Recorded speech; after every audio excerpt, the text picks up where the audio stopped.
Hello students, today we are going to discuss about solution chapter and lecture number 3. This video I teach you about gases in liquid solution and Henry's law.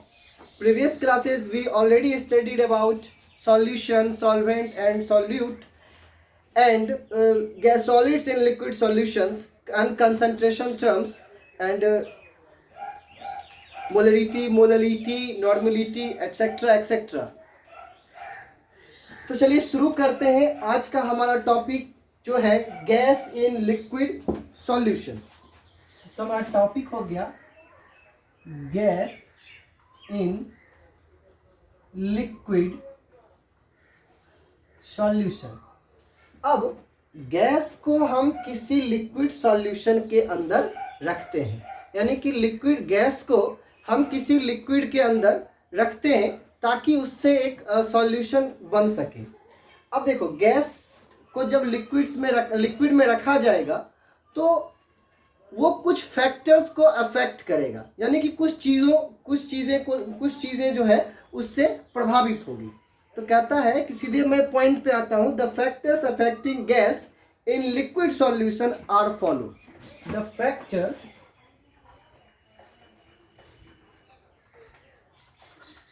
affecting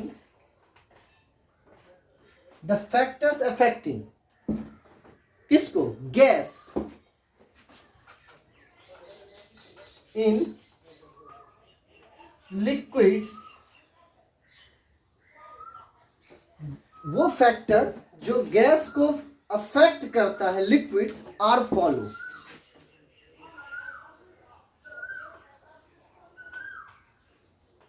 यानी कि नीचे जो दिए गए हैं वो सारे के सारे क्या है, वो फैक्टर्स हैं जो गैस को अफेक्ट करते हैं, उसके सॉल्युबिलिटी को अफेक्ट करते हैं। ठीक है। अब पहला जो फैक्टर आता है वो हमारा है nature of gas and liquid. तो पहला क्या हो जाएगा, वो हो जाएगा nature of gas and liquids. इसमें टर्म थोड़ा समझने वाला है, थ्योरेटिकल पॉइंट है, इसीलिए मैं अभी इस वीडियो को थोड़ा सा स्किप करके मैं पहले पॉइंट लिख दे रहा हूँ, उसके बाद मैं इन टर्म्स को आपको समझाऊंगा।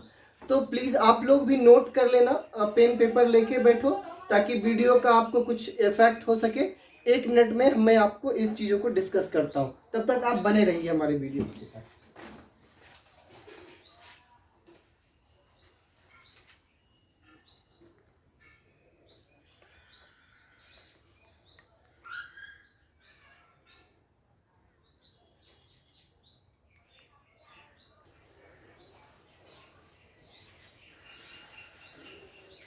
अब देखिए, मैंने जो ये टॉपिक एराइज किया है यहाँ पे, वो है nature of gases in and liquids, यानी कि सॉल्यूट और सॉल्वेंट दोनों के नेचर की बात करेंगे। तो किसी भी सब्सटेंस की सॉल्युबिलिटी, जिनको जो टर्म्स अफेक्ट करते हैं या जो डिपेंड करता है, वो होता है nature of solvent, nature of solute, pressure and temperature. तो हमने जब गैस को लिक्विड में डिसॉल्व कराया जाएगा या मिलाया जाएगा तो यहाँ पर भी वो सारे फैक्टर्स काम करेंगे। तो मैंने सॉल्वेंट और सॉल्यूट को एक साथ पढ़ा था, इसीलिए यहाँ पर भी सॉल्यूट और सॉल्वेंट को एक साथ पढ़ रहे हैं। कहता है gases like NH3, HCl etcetera are more soluble in water. कुछ गैसेस होते हैं ना, वो मोर सॉल्युबल होते हैं, जो कि वाटर के साथ, जो पोलर नेचर हम लोग पढ़ा था, लाइक डिसॉल्व लाइक, जो जिस नेचर का होता है वो अपने नेचर वाले सब्सटेंस को खुद में डिसॉल्व कर लेता है। तो according to the concept of like dissolve like, यहाँ पर हम लोग गैसेस लाइक NH3, HCl इन सब चीज़ों को more soluble in water. This is because they have high critical temperature. ये ऐसा इसलिए होता है क्योंकि इनके पास जो क्रिटिकल टेम्परेचर होता है वो क्या होता है, हाई होता है। Gases like O2, CO2 etcetera less soluble in water. जो नॉन पोलर नेचर के होंगे वो नॉन पोलर में सॉल्युबल नहीं होंगे या सॉल्युबिलिटी लेस होगी। तो यहाँ पर लेस सॉल्युबल है क्योंकि they have low value of critical temperature. Critical temperature का वैल्यू वहाँ पे लो है। एक बात ध्यान रखिएगा, अब क्रिटिकल टेम्परेचर समझाने की तो ज़रूरत है नहीं, आप लोग already critical temperature, critical pressure, critical volume ये सब पढ़े होंगे। तो यहाँ पर क्रिटिकल टेम्परेचर जिसका कम होगा वो लेस सॉल्युबल होगा, और क्रिटिकल टेम्परेचर जिसका ज्यादा होगा वो क्या हो जाएगा, हाईली सॉल्युबल होगा। और लाइक डिजॉल्व लाइक वाले नेचर से आप समझ ही सकते हैं। तो CO2 plus H2O H2CO3 aqueous बन गया, और NH3 plus H2O NH4OH aqueous में हो गया ये। तो गैस सॉल्वेंट का जो नेचर है वो डिफाइन कर रहा है कि सॉल्यूशन का जो भी नेचर, जो स्टेट होगा उसको बता, उस फेज को बता रहा है। ठीक है, ये पहला मतलब फैक्टर्स है, आप इसको एक बार नोट कर लीजिए जल्दी से।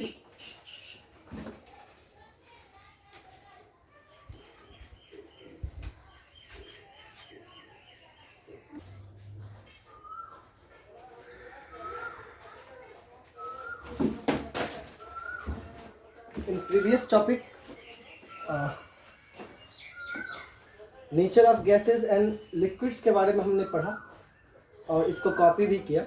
अब हम बात करते हैं effect of temperature on solubility of gas.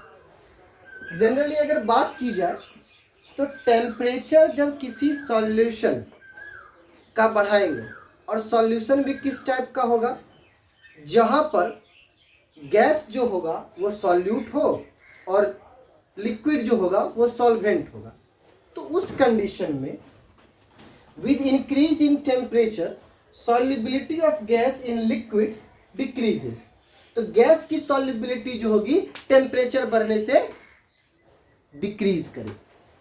This is because this process is exothermic. Exothermic process में क्या होता है, किसी सब्सटेंस के अंदर की एनर्जी रिलीज होती है। ठीक है, तो वहां पे सॉल्युबिलिटी जो होगी वो ऑलरेडी क्या हो जाएगी, डिक्रीज कर जाएगी। अब सॉल्वेंट लिक्विड्स की बात करते हैं, तो सॉल्वेंट और सॉल्यूट अगर गैस है लिक्विड है तो सॉल्यूशन डेल्टा H वो क्या हो जाएगा, निगेटिव एक्सोथर्मिक हो गया। तो आप इस पूरे प्रोसेस को इस तरह से समझ सकते हैं। ठीक है, अब स्पेशल केस एक आता है कि जैसे केमिस्ट्री में एक्सेप्शंस होते हैं, तो यहाँ पर कुछ सब्सटेंस ऐसे हैं जो स्पेशल केस की कैटेगरी में रखे गए हैं। अब क्योंकि एक्सोथर्मिक में सॉल्युबिलिटी कम होती है तो इंडोथर्मिक में सॉल्युबिलिटी क्या होगी, ज़्यादा होगी। अब ये चीज़ें डिपेंड करती है उसकी सॉल्युबिलिटी के ऊपर, और टेम्परेचर दोनों के रिलेशन कहता है the solubility of gases like hydrogen in non aqueous solvents like alcohol, hydrocarbon, acetone increases, यहाँ पर है with increase in temperature. This is because process is exothermic. अगर यह केस हाइड्रोजन और non aqueous solvent, aqueous solvent या non aqueous aqueous solvent मतलब water, और non aqueous solvent मतलब वाटर के नेचर को छोड़कर दूसरा होगा, पोलर नॉन पोलर वाले में कार्बनिक सॉल्वेंट की बात करोगे, वो सारे के साथ उसकी सॉल्युबिलिटी हाइड्रोजन गैस की क्या होती है, इंक्रीज करती है। ये पॉइंट आप लोग ध्यान से, और ये यहाँ के बाद आप लोगों को यहाँ लिखना है। तो आप यहाँ तक पहले कॉपी कर लीजिए, एक बार देख लीजिए। अगर कोई पॉइंट में दिक्कत हो, डिस्कस करना हो, है ना, तो आप कमेंट में वो पॉइंट लिख दें। मैं नेक्स्ट वीडियो में या वहीं पे आपको कोशिश करूँगा 1-2 मिनट का क्लिप देखकर उसको समझा दूँ। पिछले लेक्चर्स में बहुत बच्चों का मुझे आंसर भी मिला है कि सर ये क्वेश्चन बनाया ऐसा आंसर, तो मैं जल्द से जल्द उसका एक पूरा जब मैं देख लेता हूँ 15-20 क्वेश्चन न्यूमेरिकल के लिए मेरे पास स्टॉक में हो जाएंगे टाइप का, तो मैं उस क्वेश्चंस को मैं डिस्कस करूँगा। तब तक के लिए मैं इन पॉइंट्स पे आप लोगों को पढ़ा देना चाहता हूँ ताकि ज़्यादा से ज़्यादा मैं कर सकूँ। आप लोग इसको उतारते रहिए, मैं जल्द से जल्द आपके सामने फिर इसका अगला केस लेकर आता हूँ। जल्दी से आप इसको कॉपी करिए।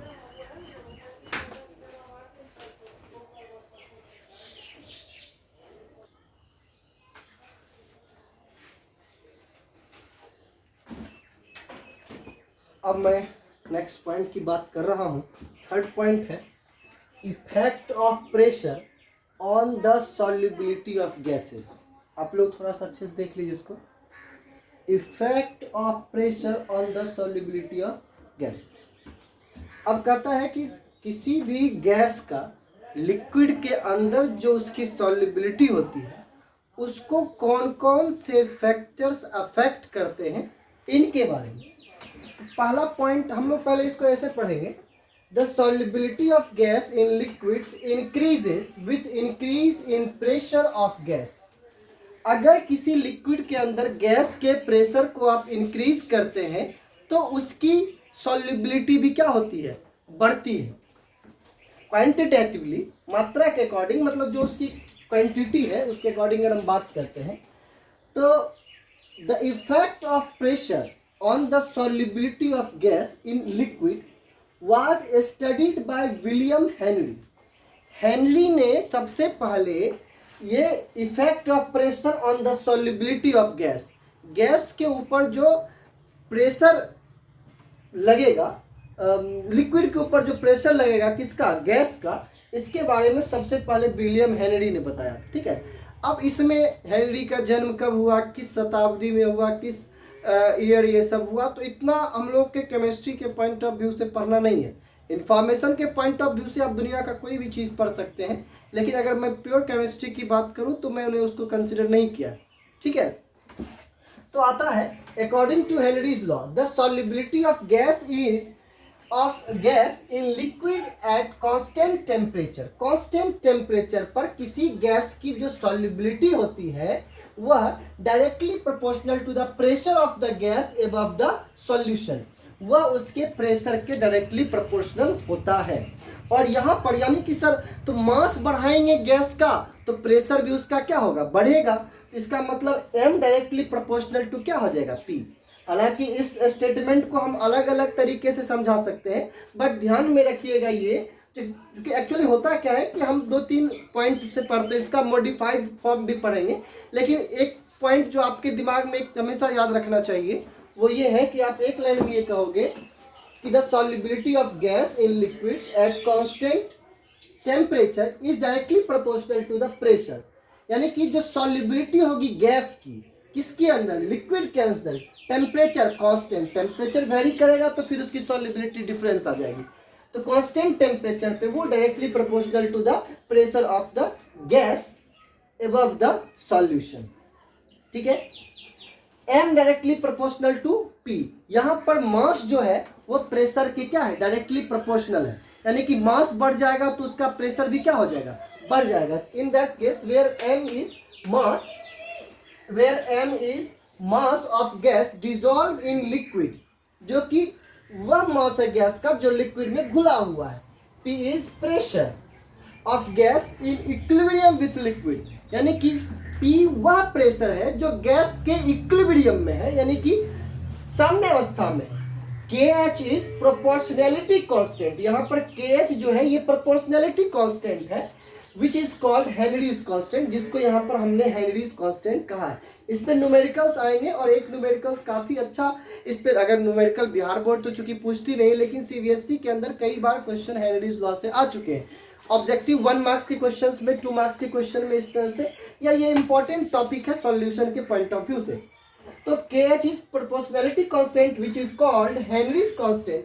यहाँ पर हम दो छोटा समझाने के लिए दो फिगर के अकॉर्डिंग समझा रहे हैं, है ना। एक मान लो कि एक फ्लास्क में हमने क्या किया, कुछ लिक्विड लिया है, उसमें गैस को घोला है।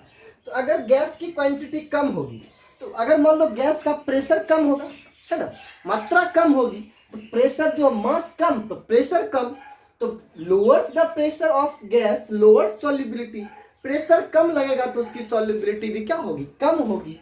And higher pressure of gas, अगर प्रेशर उसका हाई रहा तो higher pressure of gas higher solubility, तो उसकी सॉल्युबिलिटी क्या होगी, हाई होगी। तो आप इस दोनों से देख सकते हैं, इसमें बहुत सारे गैस के मॉलिक्यूल्स इसमें प्रेशर लगा रहे हैं तो उसकी सॉल्युबिलिटी क्या होगी, ज्यादा हो जाएगी, क्योंकि पहले ही कह दिया है solubility of gas in liquids increases with increases in pressure of gas.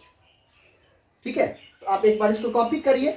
इनमें देखिए क्लास के अंदर जब हम लोग क्लास करते हैं तो स्टूडेंट्स के मन में कई क्वेश्चंस आते हैं, तो जिसको हम लोग डिस्कस करते करते और कुछ इंफॉर्मेटिव बातें वहाँ से निकलती हैं। लेकिन चूंकि यहाँ वीडियो बन रहे हैं और चाहते हूँ मैं कि छोटा से कम वीडियो बने, लेकिन कंटेंट उसमें आपका आ जाए, तो उसके पॉइंट ऑफ व्यू से जो इम्पोर्टेंट पॉइंट है मैं उसको ही कंसीडर कर रहा हूँ, इसलिए आप इसको यहाँ से लिख सकते हैं। जल्दी लिखिए, मैं नेक्स्ट पॉइंट पे आऊँगा।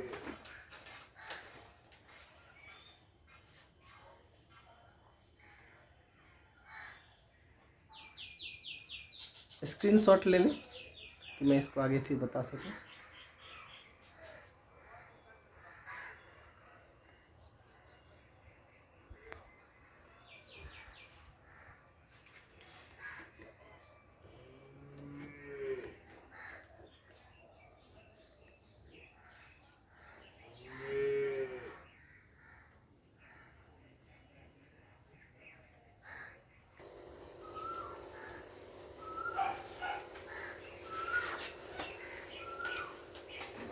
अगेन मैं हेनरीज लॉ के बारे में बात कर रहा था।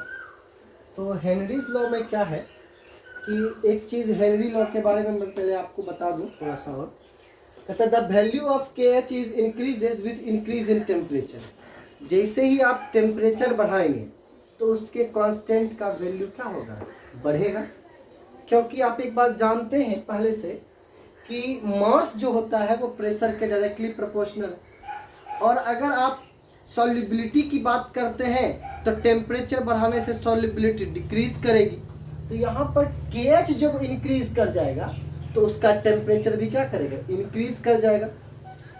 The value of KH increases, जब वैल्यू KH का इंक्रीज करेगा देन सॉल्युबिलिटी गैस का क्या हो जाएगा, घट जाएगा। फिर कहता है मॉडिफाइड हेनरी लॉ। अब हेनरी लॉ क्या हुआ कि मॉडिफाइड हुआ।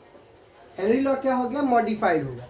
हेनरी लॉ को जब हम दूसरे पॉइंट से पढ़ते हैं, मॉडिफाइड करो या alternative methods of Henry's law बात करते हैं, तो वो आता है उसके मोल फ्रैक्शन से। अब मोल फ्रैक्शन को आप समझ ही रहे होंगे कि किसी एक कंपोनेंट का मोल और टोटल सॉल्यूशन के मोल का जो रेशियो होता है उसी को हम लोग मोल फ्रैक्शन के पॉइंट ऑफ व्यू से पढ़ते हैं। तो यहाँ पे आता है the partial pressure of gas in vapour phase. Vapour phase में गैस का जो पार्शियल प्रेशर होगा is directly proportional to the mole fraction.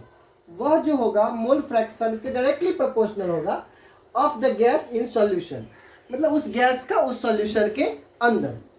अब यहाँ पर मैंने दो चीज लिया। अभी प्रेशर की बात कर रहे थे आप लोग, तो मैंने यहाँ पर P2 लिया, इसलिए लिया क्योंकि P1 सपोज करो कि अगर यहाँ में कोई दिक्कत नहीं था, यहाँ पर P directly proportional to X भी लिख सकते थे। लेकिन अगर हम सॉल्वेंट के पॉइंट ऑफ व्यू से जब न्यूमेरिकल करेंगे तो P1 P2 करके न्यूमेरिकल आएगा या PA PB करके आएगा। तो उस कंडीशन में जो भी आपको लेना, PA लेना है तो PA ले लो, है ना, P1 लेना है तो P1 ले सकते हैं, है ना। तो एक चीज याद रखना, सॉल्वेंट किसका यूज कर रहे हैं, सॉल्यूट किसका यूज कर रहे हैं। तो P2 directly proportional to X2, कोई बड़ी बात नहीं है। मैं अगली वीडियो में कभी जब राउल्ट्स लॉ बात करूंगा तो PA PB पे बात कर दूंगा, कोई दिक्कत नहीं है। आप पॉइंट क्लियर रखिए, कॉन्सेप्ट रखिए, रट्टूमल मत बनिए। P2 directly proportional to X2 और P2 equals to KH into X2। यहाँ पे जानते हैं KH क्या हो रहा है, हेनरीज लॉ कांस्टेंट हो रहा है, तो ये इसके मल्टीपल हो गया। तो कहता है P2 is partial pressure of gas in vapour phase. P2 जो होगा गैस का पार्शियल प्रेशर होगा किस फेज में, वेपर फेज में हो गया। और फिर X2 यहाँ पर जो हो जाएगा वो क्या हो जाएगा, mole fraction of gas in solution. Solution का जो है मोल फ्रैक्शन हो जाएगा।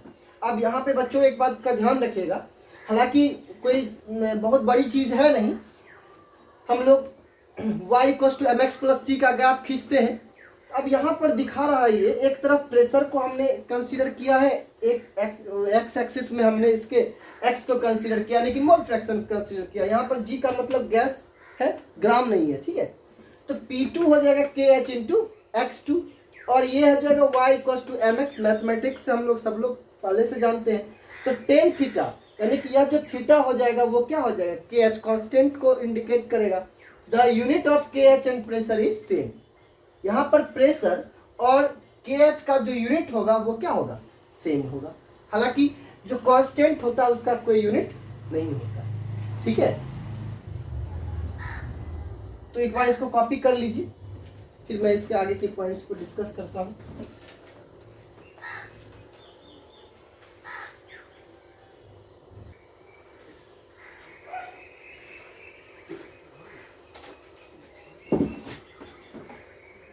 देखिए लिमिटेशंस ऑफ हेनरीज लॉ कहता है the gas should not undergo compound formation with the liquid. जो भी गैस होना चाहिए, लिमिटेशंस क्या है कि वो कंपाउंड फॉर्मेशन के पॉइंट ऑफ व्यू से ना हो कि वो लिक्विड में जाके कोई कंपाउंड बनाना हो। They the gas should behave like ideal gas.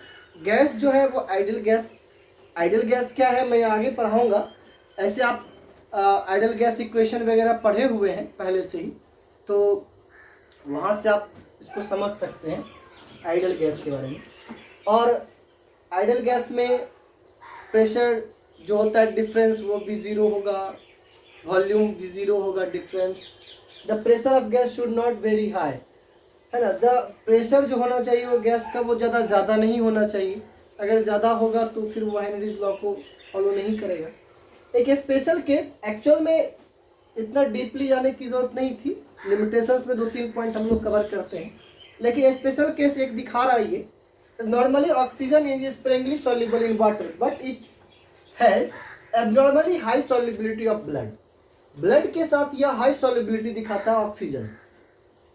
It is because 1 molecules of haemoglobin, यहाँ पर Hb का मतलब हीमोग्लोबिन है, मैंने शॉर्ट में लिख दिया, is combined with 4 molecule of oxygen, जो कि ऑक्सीजन के 4 मॉलिक्यूल से कंबाइन करता है। हीमोग्लोबिन प्लस 4O2, HbO2 का होल 4, HClO2 है ना, H3O प्लस है ना, हाइड्रोन H3O प्लस और प्लस Cl माइनस। तो ये रिएक्शन है जिसमें जो कंपाउंड बन रहे हैं वह जो है हेनरीज लॉ को फॉलो नहीं कर रहा है। यहाँ पर P2 equals to KH into X2 याद रख सकते हैं आप। P equals to KH into M, यहाँ पर M क्या हो गया, सॉरी ये हो जाएगा मोलालिटी, ठीक है ना, और कैपिटल M क्या हो जाएगा, पढ़े हुए हैं मोलालिटी। तो यहाँ से भी आप उसको क्वेश्चंस में प्रेशर्स को ऑब्टेन कर सकते हैं और बना सकते हैं। मैं फिर आप लोगों से कह रहा हूँ, जब भी पूरा वीडियोस देखिए आप लोग हर एक टर्म को कोशिश करिए समझने का। मैं ज़्यादा डीप नहीं जा सकता वीडियो के अंदर, है ना, और ऐसा नहीं है कि वहाँ जाया नहीं जा सकता, जाया जा सकता है, लेकिन उसमें बहुत सारे टाइम हो जाते हैं। और यह जो क्लासेस दिया जा रहा है एक ऑप्शनल है, तो इसमें हम लोग कोशिश करते हैं कि कम समय में कम चीज़ों में ज़्यादा से ज़्यादा आप लोगों को इन्फॉर्मेशन दे सकें, और आप उसके बेसिस पे क्लासेस करें, पढ़ें, घर पे बुक को स्टडी करें। इसमें कुछ बातें लिखी गई हुई होती है, बुक में और भी बातें होती है, तो डिप्थ इन्फॉर्मेशन के लिए वहाँ भी पढ़ें। अगर कोई दिक्कत हो तो मेरे व्हाट्सएप पे या फिर फ़ोन करके मुझे संपर्क करें, मैं क्वेश्चन फ़ोन पर भी डील करने की कोशिश कर दूंगा आप लोगों की। Thank you. तो आप लोग इसको पहले नेक्स्ट लेक्चर में मैं इससे आगे आऊँगा एप्लीकेशंस के बारे में।